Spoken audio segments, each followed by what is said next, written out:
To begin with the duck story, a nephew of mine brought this little duck into the house to me in his hands. He said, "This little duck, it got run over by a truck where it lived." He said, "Would you have it?" I said, "Yeah." So I'll take it. So I didn't know what to do with it at first, how to feed it. And then I noticed that it was eating the dog food. So I just kept it, just gently, and I didn't press anything. And then I brought it some, what am I going to feed it on? So then you could probably buy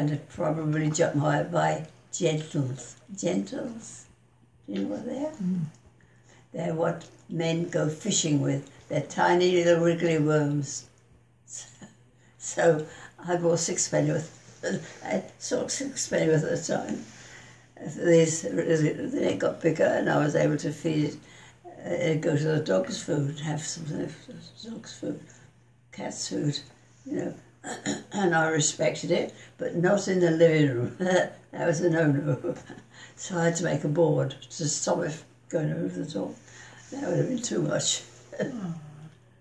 So no, it stayed with us. It didn't attempt to get away. As it grew, it became friends with the cat and the dog. They were all together, and it was I enjoyed it. And they're so easy to feed.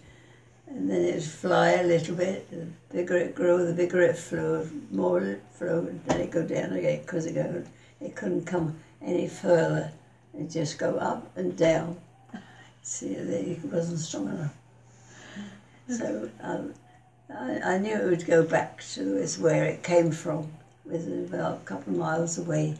There was a lake with these ducks on the lake.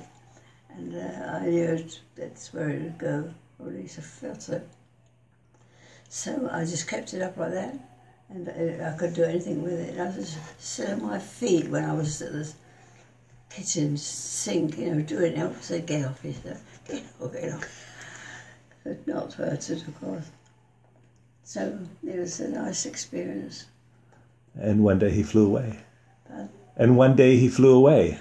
Oh yes, when it was going a little bit further and coming down, you see, it could fly. It learned to fly naturally. It was a natural flyer, and I thought I knew where it came from because there was a lake with a lot of mallards on. It just come up and flew a little bit more, and then I knew he'd fly around and then come down because that's as far as he could go. And then one day he said, "Quack, quack, quack." All right, Harry, cheerio. And I was quite happy with that, and I never worried about it.